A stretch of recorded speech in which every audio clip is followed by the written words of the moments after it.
I'm Johnny Heller here with another For the Hell of It. These are located at johnnyheller.com. Clever name, eh? Anyway, so here's one from February 7th, 2022 on AI, artificial intelligence. Well, it's time to opine again.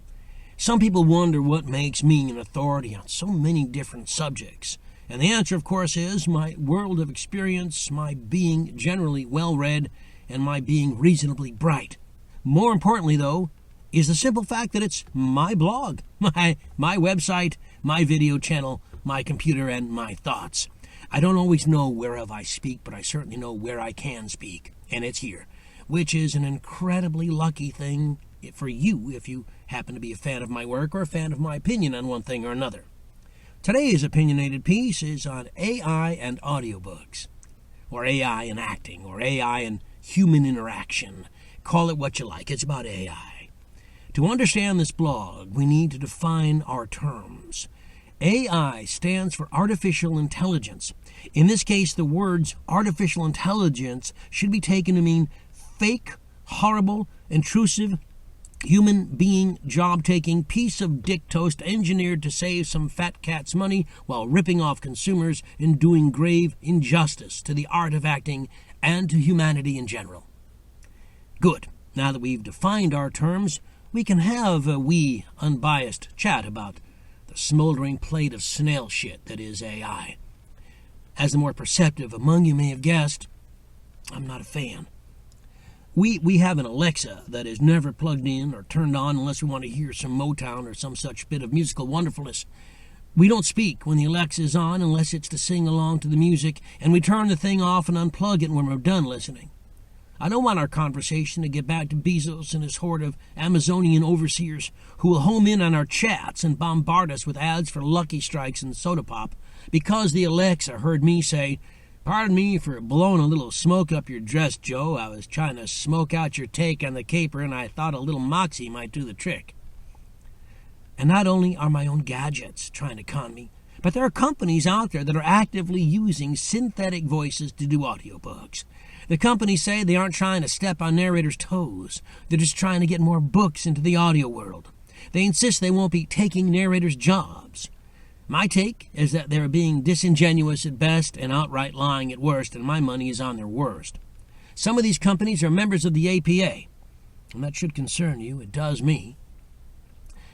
Audiobook acting requires storytellers that understand the human condition, that appreciate the scene the author is extolling and the truth the author wants shared. They are conduits of the author's truth to the listener, vessels that can set sail with a boatload of story and carry it safely to shore. I could go on with this lovely seafaring metaphor, but I'm getting seasick. An audiobook actor doesn't necessarily have to be a trained actor, but he or she must be a brilliant storyteller. From my perspective, acting training can only help the audiobook actor.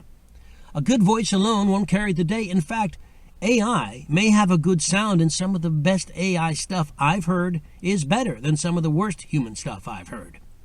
AI is not only coming, it's already here. Will it take our jobs from us? It will take jobs away from the worst of us, and it will take jobs away that don't require much of us. But I don't think long-form, fully connected storytelling can be done by a machine. Not yet, maybe not ever. I object to any acting job that is given to a machine instead of to a human actor. Only a human actor can play human emotions, human desires, and human stories, which are all stories. It's rare indeed to see a bunch of old coffee makers sitting around sharing tales about the good old days before Keurig coffee pods came along. And you never see old Hoovers telling sad stories about all the dirt and dust humans leave behind is now being sucked up by Dyson and the Australians. Nope, only humans share stories. Only humans should tell them. Machines are used all over the world, and humans, therefore, have had to adapt their skills to continue to be productive and employed. Someone has to plug these things in, after all. To stay relevant and employed, the audiobook actor needs to be good and continually work to be better. Too many narrators are too concerned about their new studio interface and new logos, and not at all concerned with the fact that they aren't particularly good storytellers. You may have a wonderful website, but if my toaster can tell a story better than you, my toaster is going to get the job.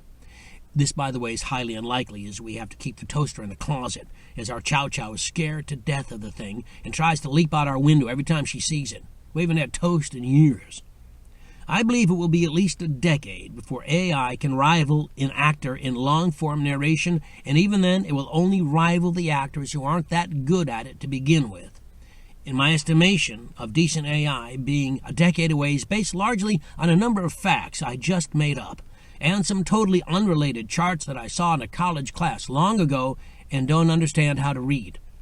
I suppose some backlisted titles or titles that won't see a decent ROI if they went to audio right now will be done by AI voices, and some listeners may be fine with the fake voices. Of course, some listeners think voting Republican makes sense, so there's clearly no accounting for taste. Here's what I think you should do. 1. Keep acting. Keep learning. Keep telling stories. If you take a gig with an AI company that will use your voice in perpetuity, don't sign the contract unless it clearly states that you will be paid every time they use your voice in perpetuity. A job that pays you $3,000 may sound good, but when you never get to work again because they can clone your voice, how good is that really?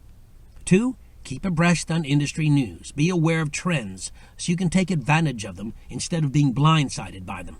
3. Don't be silent. We are the artists. We are the talent.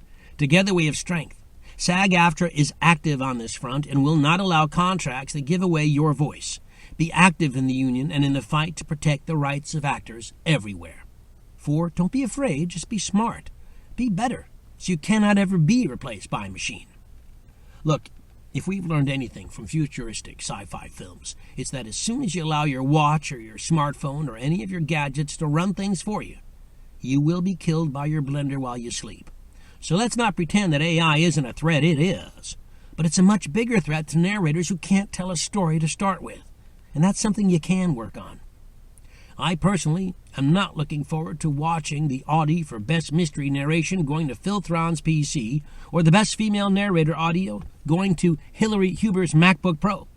So get to work. Keep your eyes open and do some damn fine storytelling. Huzzah!